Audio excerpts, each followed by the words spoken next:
ได้เกมเนี่ยมันแจกสกินให้เล่นฟรีช่วงนี้7 วันนะตัวนี้ตัวที่มันมาให้เลือกแรกก็คือ1 โตนะทุกคน2 3 4 5 ซัน6 ซันนี่2 สกินเลยนะทุกคน7 8 9 10 11โอ้12 13 14 15 16 โตนะทุกคน17 โตที่มันมาให้แรกตอนนี้ยังเลือกบ่ได้เลยว่าสิเอาตัวใดนะทุกคนโอเคสบายดีนะทุกคนยินดีต้อนรับเข้าสู่ช่องโอเคสบายดีหลังจากที่ขี้คันลงคลิป ช่วงนี้ก็หันมาเล่นเกมเฮดโอเคนะทุกคนก็คือมันจะมีการแจกสกินระดับลีเจนด์ฟรีแล้วก็ช่วงนี้นะมันจะมีให้การทดลองเล่นสกินฟรีแทบทุกสกินเลยนะทุกคนนะเห็นบอกคือสกินแบบพวกสูงๆแบบนี้นะก็คือถ้าว่าเพื่อนๆคนใดที่ว่ามีเกมนี้อยู่แล้วก็คือสามารถลองเล่นได้นะทุกคนช่วงนี้มันจะแจกสกินมันให้เล่นฟรีนะทุกคนเกือบทุกสกินเลยยกไว้ตัวที่มันคอลแลบใหม่นะทุกคนอินุยาสะก็คือตัวนี้เป็นจูจูไคเซ็นนะทุกคนก็คือแบบตัวที่ไอมักเล่นอยู่โมบายอยู่แล้วตัวนี้นี่โคตรเท่นะทุกคนมันจะมีประมาณนี้เลยเกมเนี่ยนะทุกคนมาเดี๋ยวคลิปนี้เฮาเฮ็ดภารกิจมาหลายวันแล้วเดี๋ยวจะมาทำการซื้อเบิ้งนี่ตัวนี้มันเพราะว่ามันแจกสกินระดับลีเจนด์นะทุกคนตัวนี้เข้ามาที่กิจกรรมเพราะว่ามันแจกสกินลีเจนด์นะโอ้โหเอานี่ตัวนี้เนาะก็คือเราต้องไปเล่นแล้วเราจะได้แบบซุ่มมาในของเนี่ยตอนนี้เราหาเงินได้ครบแล้วก็คือในราคา36 ล้าน 5 แสนกว่านะทุกคนซื้อได้1 ครั้งตัวนี้เป็นการ์ดถ้าตีเป็นเพชรกับ1,688 โทเค็นนะทุกคนก็คือสามารถไปแลกสกิลลีเจนด์ได้แต่ถ้าว่ามีคนสนใจอยากให้ไอรีวิวเกมนี้หรืออยากให้แบบเล่นก็คือเดี๋ยวไอจะมาเฮ็ดเนาะตัวนี้ไอกำลังเล่นได้นะเพราะว่าไอเป็นคนมักเบิ่งอนิเมะจีนอยู่แล้วก็เลยแบบเล่นเกมนี่นำเพราะว่าสกินมันมีแต่พวกอนิเมะนะส่วนโมบายก็ยังคือเก่านะทุกคนแล้วแต่อารมณ์มื้อใดอยากลงคลิปหรือบ่ลงมันบ่ค่อยมีเวลาเนี่ยคนอยากลูกเนาะอยากลูกน้อยช่วงนี้ก็มีกิจหนัก โอเคเมื่อกี้นี่การ์ดเฮามาเบิ่งเอาได้มา1 การ์ดอยู่ใส่รายการ์ดนะเอ้าอ๋อเจอแล้วใส่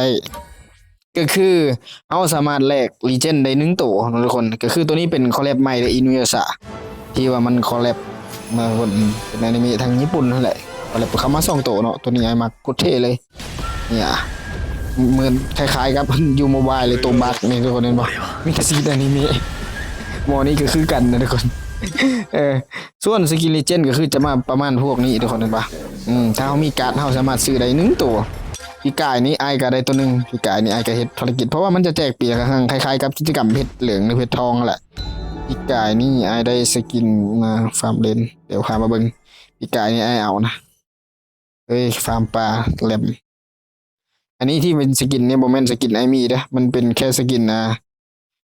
มันให้เล่น6-7 วันนะทุกคนเขาเล่นได้ทุกสกินพี่กายนี่ไอเอาดีเจนนี้ตัวนี้นะทุกคนนี่พี่กายนี่เอาตัวนี้แหละได้ตัวหนึ่งเดี๋ยวปีนี้ยังเลือกบ่ได้อยู่ว่าสิเอาโตได้นะทุกคน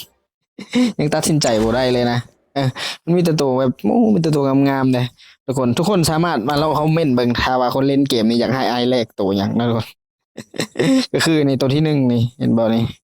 ไอเซอร์นี่คือพวกนี้พวกที่มันจะให้แลกนะเห็นบ่ตัวที่มันเขียนว่าฟรีนี่ลีเจนด์เห็นบ่มีแต่ตัวตึงๆเลยนะทุกคนโอ้โหแคปไปก่อนนะปั๊ม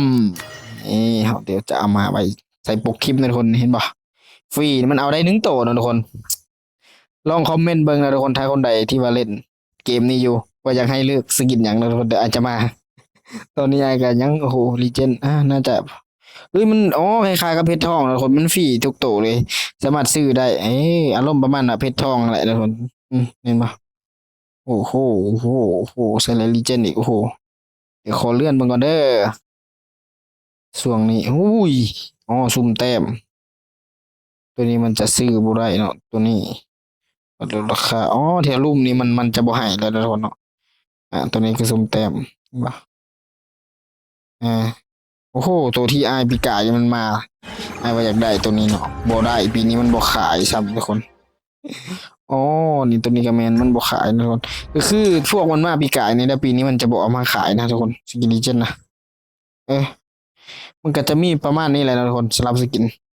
ถ้าว่าเพื่อนๆคนใดที่ว่าบ่ทันก็คือสามารถเข้ามาเล่นได้นะทุกคนเล่นได้เกมนี้ มันแจกสกินให้เล่นฟรีช่วงนี้7 วันนะตัวนี้ตัวที่มันมาให้เลือกแรกก็คือ1 ตัวนะทุกคน2 3 4 5 ซันนะ6 ซันนี่2 สกินเลยนะทุกคน7 8 9 10 11โอ้12 13 14 15 16ตัวนะทุกคน17 ตัวที่มันมาให้แลกตอนนี้ยังเลือกบ่ได้เลยว่าสิเอาตัวใดนะทุกคนและมันก็แจกเพชรตัวนี้นำเนาะ1,000 เพชรนะทุกคนแต่มันซื้อสกินบ่ได้มันซื้อได้แต่พวกระดับอีพิกนะทุกคนโอ้โหมีแต่ตัวอลังการเลยนะทุกคนเลือกยากเลยว่าสิเอาตัวใดตอนนี้นะ